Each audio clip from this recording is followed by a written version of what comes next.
eu sou Daniela Laurista, sou psicopedagoga, pedagoga de educação especial e analista do comportamento.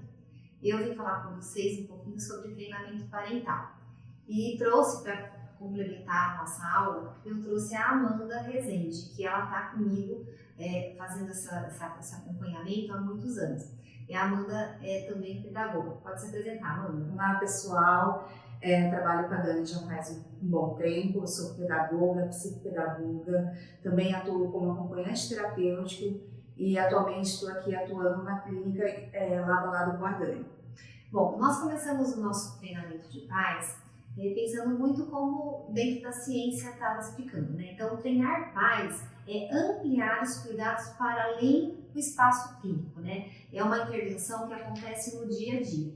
E na hora de nós pensarmos sobre falar sobre treinamento de pais, o que nós fizemos? Nós colocamos uma mesa aqui com muitos elementos que eu tenho certeza que muitas famílias têm, mas às vezes com uma criança com transtorno do neurodesenvolvimento, ela não sabe como utilizar. E foi através dessas vivências que nós fomos capacitando os pais a ampliar esse repertório das crianças com desenvolvimento atípico. Quando a gente fala de desenvolvimento atípico, a gente está falando de crianças que não aprendem por modelos. As nossas crianças, elas aprendem através dos ensinos, né? E o ensinamento acontece no dia a dia, na nossa vida. Então, quando a gente pega, por exemplo, uma faca, né? Uma criança, assim, mostra que é uma faca, a criança ela começa a olhar a imagem da faca e começa a fazer a associação. Essa é uma faca, né? Uma faca de brinquedo, mas é uma faca. Só que a criança com desenvolvimento atípico, a gente precisa ser mais persistente. Então, o que a gente faz enquanto pais, né? O que nos ensina? É que a gente tem que ter uma variedade de brinquedos e ofertar para essa criança. Quando a gente começou a trabalhar com treinamento de pais, a gente começou a observar que essa variedade de objetos, de brinquedos que a gente às vezes compra, né? A gente olha, isso aqui vai servir para tal situação, eu vou ensinar, que a gente vai estar estimulando, a gente via que isso gerava mais angústia porque as crianças não conseguiam brincar.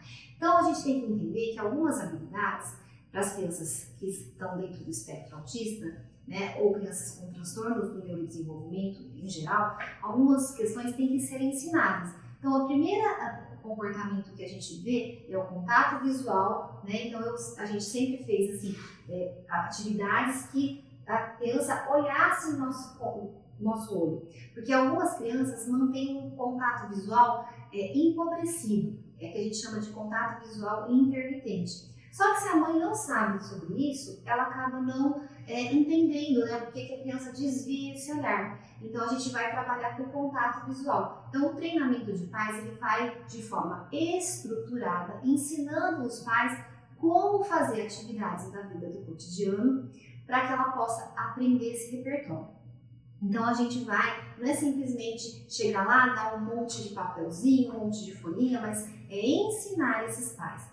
Quando a gente tem uma maternidade atípica, muitas vezes são muitas informações que os pais recebem. E dessa forma, os pais têm que organizar tudo isso. Então, pensando aqui, né, na primeiro passo, que seria o contato visual, como que a gente poderia fazer, Amanda, para ensinar uma criança a olhar? Porque ela olhando melhor, ela vai conseguir entender melhor o ambiente e talvez ela consiga compreender o que está acontecendo.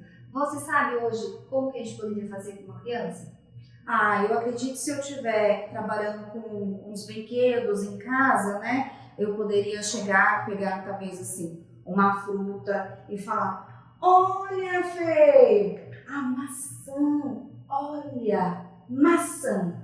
Então, isso é um treino de contato visual, que muitas vezes a gente faz no dia a dia, mas a gente não tem a percepção de que a gente está falando. Quando o bebê é pequenininho, que a gente vai dar a frutinha, que a gente começa a introdução alimentar, desde a mamadeira a gente já faz isso. Só que com as crianças atípicas, a gente precisa fazer com mais reforço, sempre trazendo para perto do olho e falando: olha, a maçã, vamos comer a maçã. Pode usar gestos, pode usar expressões, a gente vai estar ensinando uma habilidade. Quando a gente faz isso, incrivelmente a criança começa a olhar. Então, desde uma criança muito pequenininha, a gente já pode fazer. Uma outra questão que a gente vai passar além do contato visual, que a criança aprende também, é através da imitação. Então, muitas vezes a gente fala para a criança, vamos cantar parabéns? Aí todo mundo começa, parabéns para você. Bater palma é uma coisa que é natural que os pais façam. Cada vez que ele pega um brinquedo, ela bate palma. E a criança, como que faz? Ela começa a bater. Se ela não consegue, a gente ajuda. Inclusive, a gente faz ajuda física, né? E a criança começa a aprender, né, a fazer esses movimentos. Então, a gente vai cantar uma música, por exemplo. A gente faz, né? Fui morar numa casinha. Tudo isso é imitação. Mas muitas vezes a criança não se engaja na brincadeira. Qual que é a questão? Às vezes a família, a professora, muitos deixam de fazer porque a criança não conseguiu engajar. Eu já não sei se vocês já ouviram falar sobre essa palavra, engajar. A criança não se engajou na brincadeira, a criança não ficou na brincadeira. Isso é uma dificuldade também do transtorno do neurodesenvolvimento. A criança que ela quer talvez às vezes brincar com alguns objetos e não brincar com o que é ofertado. Então muitas vezes ela vai ficar brincando com objetos estranhos, ela vai pegar detalhes, né? Ela vai pegar, por exemplo, um carrinho e vai ficar olhando aqui, ó, nesse cantinho aqui, porque ela está vendo algum detalhe. Ela vai fazer o que a gente chama de brincadeiras estereotipadas. Dentro da orientação parental, chega-se muito a essa questão. E aí a gente vai fazer a família para não puxar ou deixar a criança, puxar da mão, né? A criança está lá brincando, olhando a rodinha, eu vou lá e puxo da mão. Eu vou começar a dar uma função para essa rodinha, né? Se ela está vendo alguns detalhes, eu vou começar junto com ela, vou começar a brincar. Falar, olha a rodinha, olha, 1, 2, 2, 3, 4. Vamos brincar? Né? Quando a gente está fazendo assim, gente, parece que é algo fácil. Não era a primeira vez. Era a primeira vez, Amanda? Não era a primeira vez. A gente vai sempre persistindo para que a criança comece a engajar na brincadeira até que ela entenda que além de rodar a rodinha, ela pode fazer zoom! E aí a criança começa a engajar. Isso a gente está falando de crianças, desde crianças pequenas até crianças que já têm uma certa idade que ainda não conseguem fazer. Isso tem um nome também, o brincar funcional. O brincar funcional e depois para a criança dar um brincar simbólico. Então o carro, ele pode também brincar, a gente pode brincar com as rodinhas, é um brincar mais funcional, e o brincar simbólico é a função que o carrinho tem no meio das atividades, né? Então a gente vai brincar, vai colocar os bonequinhos e vai brincando com a criança. Então a gente vai ensinando isso. Por que a gente fala de diagnóstico precoce? Justamente que a gente está vendo que esses pequenos déficits. Então quando a criança mais cedo ela tiver o diagnóstico, mais os pais souberem sobre isso, melhor. E a gente vai entendendo que essas questões vão fazendo parte do dia a dia. Então, quando a gente tem uma criança que tem um transtorno do neurodesenvolvimento, contato visual que é pouco, ou que a gente chama de intermitente, ou aquele olhar um pouquinho mais caidinho, que ele não consegue manter o contato visual, ou ele tem um desvio mesmo, o cérebro dele manda estímulo para uma outra parte. Eu estou olhando aqui, o olhinho da criança vai para lá. Não é que ele não quer olhar, o cérebro dele manda uma mensagem entre um objeto e uma figura, uma pessoa, às vezes ele desvia para o objeto, né? Então a gente vai ensinando esse cérebro a pensar e também rastrear, fazer rastreamento. Então a gente já falou sobre imitação, a gente já falou sobre o apontar. Então muitas crianças ainda elas não conseguem verbalizar e muitas vezes elas choram, elas batem, né? Elas pegam as coisas e começam a fazer esse barulho. Vamos dizer que você queira me pedir, você está com fome, você pegue, como que você vai me pedir? Ela não sabe ainda solicitar, é uma outra habilidade. Como que a criança pode chegar? Comumente, uma criança de 1 ano, 2 anos, que ela quer comer e ela não está sabendo pedir. Como que uma criança faz? Vamos pensar. Tá aqui, ela veio, ela me puxou, ela mostrou, ela me deu dicas. Muitas vezes as crianças elas não conseguem verbalizar, mas ela vai dando dicas. E eu automaticamente faço aqui, ó, vou lá e ó, você quer comer? E ó, e fui dando. Eu não nomeei para essa criança. Eu não falei para ela, você tá com fome, vamos comer. Olha, são situações sociais muito simples que a gente está ensinando o repertório. E aí, da próxima vez, pode ser que ela repita o mesmo comportamento. Ela vai, né, de novo, ela vai bater e eu vou daí pegar e falar, você quer comer? Né? E aí, gente, a gente vai pegar, a gente tem 3 cartazes aqui, né? As questões da rotina. Eu pego e começo a parear, ó, uma figurinha com alimentação. E aí começo a mostrar para ela, me mostra o que você quer, filha. Olha, e ela vai lá e ela começa a apontar. E depois ela aponta a figurinha e depois ela pode vir e apontar próximo da geladeira, próximo da mesa. Você vai tendo dicas de como que a criança está sentindo. Então vocês estão vendo que nas atividades da vida diária, a orientação parental vai tendo uma função muito significativa, que vai além das clínicas, além da escola. Você começa a ter repertório até para que o profissional entenda como que é o seu dia a dia, né? Então nós temos também uma questão que a gente vai entender que tem crianças que precisam de ajuda física total. O que é ajuda física total? Eu solicito, por exemplo, que ela pegue essa rodinha e eu vejo que ela não consegue, ela não vai, ela não consegue pegar. Eu posso fazer isso com ela, ó, junto com ela. E ó, trago pro olho. Muito bem! Vamos colocar joia, ó, e eu dou um reforço social. Joia, muito bem, toca aqui, né? E aí a gente vai sentindo como que a criança gosta. Isso é ajuda física total. Até que um dia ela entendeu que eu faço assim, olha, pega aqui, por favor, a rodinha vermelha. Aí ela vai pegar com uma dica, ela vai, coloca aqui, eu dei dica, né? Isso é uma ajuda física parcial. E aí ela vai aprendendo e depois eu solicito para ela, pega a rodinha vermelha, por favor. Por favor, me dá. Então, nesse sentido, você vai vendo que ela vai aumentando o repertório. Aqui nós estamos fazendo uma simulação de ensinar situações básicas do dia a dia, do comer, de como você organizar o ambiente, mas nós temos as dificuldades também relacionadas a o que a criança está sentindo, né? Se eu estou nervosa, se eu estou brava, como que eu vou fazer. Então, muitas vezes a gente pode usar as expressões faciais, né? Então, eu estou feliz, eu estou assustado. Tudo isso ajuda a criança a identificar, né? Muitas vezes ela não sabe se expressar e ela vai fazer como? Se ela tá, por exemplo, cheguei para ela para brincar com esse carrinho. Olha, filha, o que eu comprei, vamos brincar com esse? Não. Vamos brincar com esse? Não. Ah, filha, e aí ela pega e faz o quê? O que a criança costuma fazer?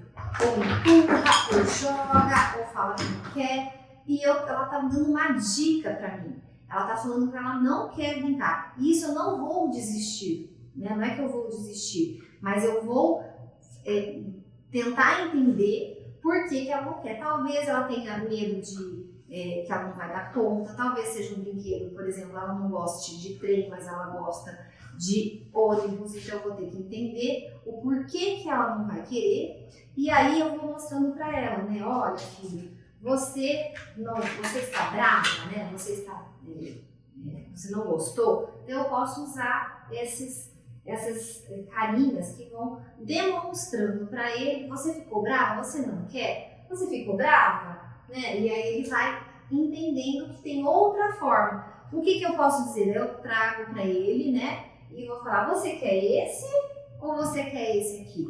Né? Ó, aí ele vai escolher e a gente ensinou mais uma situação que a criança consegue de forma que não teve oralização, mas ela demonstrou através de um movimento o que estava bem. Aí eu vou fazer para ela assim, ó, bibi.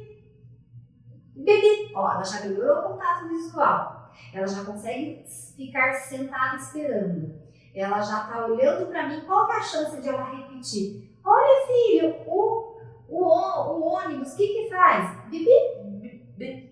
Ela vai começar a imitar, né? E aí qual é a chance de ela pegar e falar, vamos montar? Ó, tem 1, 2, 3, 4. Você me ajuda, filha? Me ajuda? Sim. Ah lá, ó, olha o que eu descobri, ele sai o pneu, vamos colocar no pneu?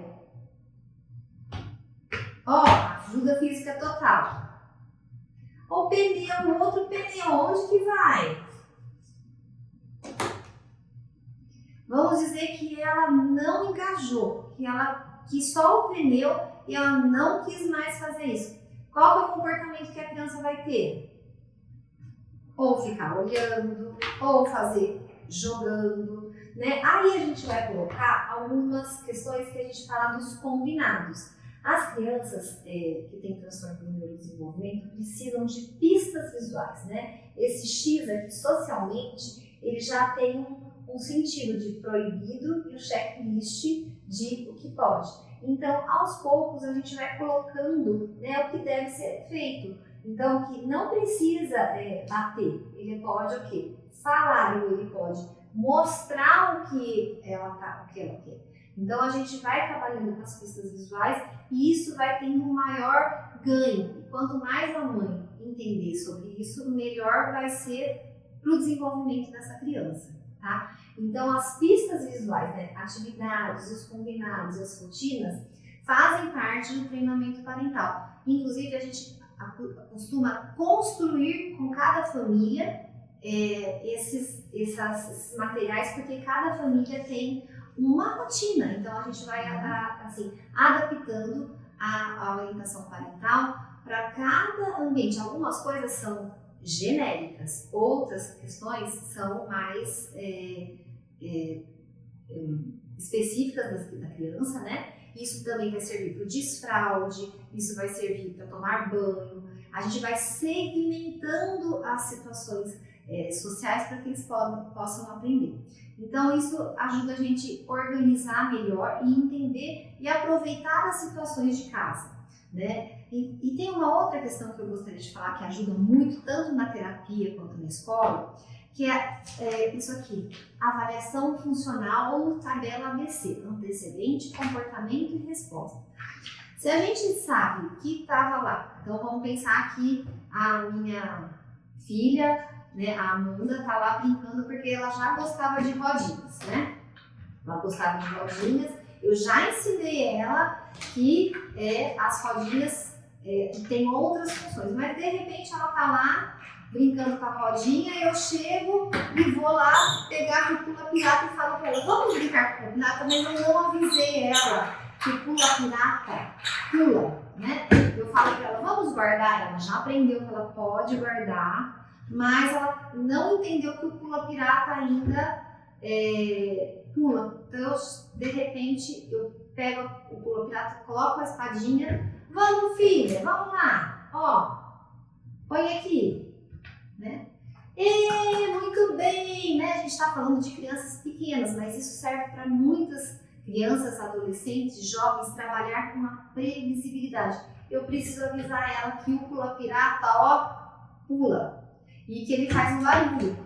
Qual pode ser a reação de uma criança que não foi trabalhada com a previsibilidade? Isso nós estamos falando de um brinquedo, mas agora a gente pode falar de outras situações.